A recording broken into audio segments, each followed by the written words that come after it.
할렐루야. 여러분 안녕하십니까? 벌써 우리가 구약에 벌써 이제 이사야까지 왔습니다. 여러분 이사야 말씀은 좀 길지만 그러나 내용은 이렇게 함축적으로 보면 딱 그냥 두 가지로 잘라집니다. 반드시 그 이스라엘에 있는 북이스라엘과 남유다만 볼 것이 아니고 이사야는 주변국에 있는 나라들까지도 같이 예언하는 그런 말씀으로 사실 되어져 있죠. 그래서 우리가 이사야를 볼 때는 북이스라엘 10지파가 아주 여로보암 2세, 그러니까 솔로몬 이후 나라가 갈라지고 그리고 나서 북이스라엘 10지파는 아주 급격하게 여로보암의 그 우상 숭배로 시작되어진 북이스라엘의 민족은 722년에 이제 쇠락을 하죠. 그 아수르 왕국에. 그래서 그 북이스라엘에 대한 그 쇠락해가고 말씀을 잃어버리고 신앙을 잃어버리고 그리고 우상에 접해져가는 그 북이스라엘의 멸망을 남유다는 그대로 보고 있습니다. 그래서 남유다 때는 그런 북이스라엘의 모습을 보면서 몇몇 선한 왕들이 나타나서 종교 개혁을 일으키는 걸 우리가 볼 수가 있죠.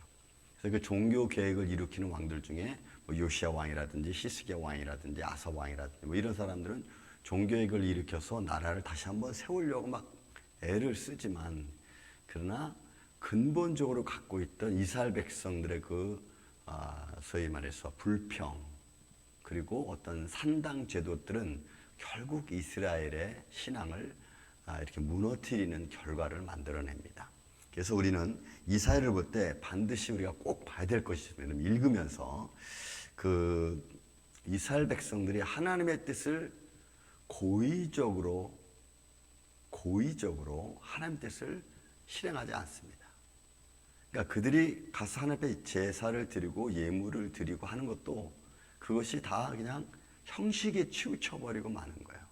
그러니까 진실을 잃어버린 예배. 여러분 이것도 오늘날 굉장히 중요한 문제가 되죠. 이 시대가 가면 갈수록. 그래서 이사야 선자는 반드시 우리가 받을 게 뭐냐면은 하나님의 뜻을 고의적으로 어기는 이스라엘 백성들의 신앙적 태도를 우리는 봐야 돼요. 그리고 그들의 이 고의적으로 어기기면서 불성실한 진심을 잃어버린 신앙이 어떤 결과를 가지고 오는가를 여러분들은 이사야를 읽으면서 찾으셔야 됩니다. 그러면 그것이 오늘날에 우리에게 굉장히 많은 큰 도움을 줄 수 있는 귀한 말씀이 아닐 수 없습니다.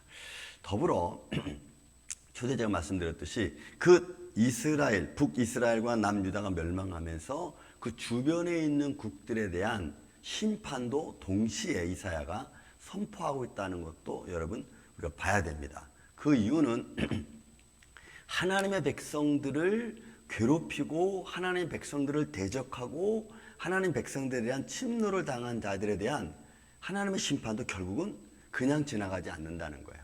그래서 여러분 이런 것들을 우리 신앙생활 접목시켜 보면 우리가 얼마나 하나님 우리를 사랑하시고 우리를 지켜주시는가를 사실은 이사야가 아주 장고에 걸쳐서 이런 말씀들을 쓰고 있는 걸 볼 수가 있습니다. 자, 먼저 우리가 그런 거 볼 때 우리가 두 가지로 나눌 수 있는데 첫째는 1장부터 시작해서 39장 거의 30장 마지막까지는 책망에 대한 말씀만 계속 나오고 있습니다. 이스라엘 백성들의 북이스라엘의 잘못된 신앙, 남유대의 어떤 잘못된 신앙들, 또 주변 국가들에 대한 어떤 침노들, 주변 국가들에 대한 악함, 뭐 하나님에 대한 어떤 반역, 우상 숭배에 대한 이런 것들이 계속 등장하면서 그 이사야는 책망의 말씀을 거의 40장에 걸쳐서 책망의 말씀을 선포합니다.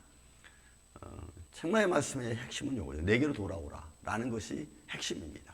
그리고 여호와 하나님을 기억하라는 거고 그 다음부터 이제 40장부터 마지막 66장까지는 하나님이 저번 책망하셨으니까 그 다음부터 이제 내가 너희를 위로하고 내가 구원하겠다라고 하는 말씀으로 시작됩니다. 그러므로 40장부터 시작되는 41장, 40장, 41장, 42장, 43장은 굉장히 우리가 아주 파이팅한 말씀들을 많이 듣죠. 너 놀라지 말라, 두려워하지 말라, 뭐 이런 말씀부터 시작해서 내가 너를 불렀다, 내가 너를 지었다, 너 야곱아, 이런 말씀들로 위로의 말씀으로 쫙 채워갑니다. 그리고 66장에 가서는 야 일어나 빛을 발하라까지도 이제 말씀을 하죠. 이런 식으로 40장부터 60장까지는 하나님 위로의 말씀과 회복의 말씀으로 가득 차 있습니다.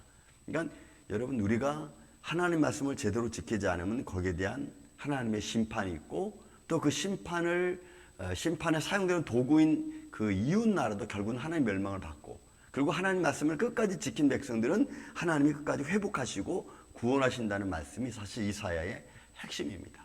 그래서 여러분 우리 이사야 말씀 쭉 읽으면서 절대로 그냥 말씀이지 하고 이렇게 읽을 게 아니고 내 삶과 생활과 내 주위와 잘 엮어서 여러분 접목시켜서 보면 진실함 또 하나님에 대한 내 그 어리석음 또 불신 이런 것들이 어떻게 하나님이 터치하시고 나를 이끌어 가시는가를 아주 잘 보여주는 아주 진지한 말씀이 아닐 수 없습니다.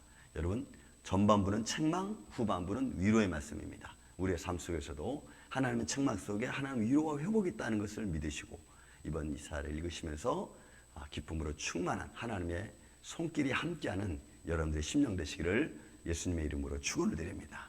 감사합니다.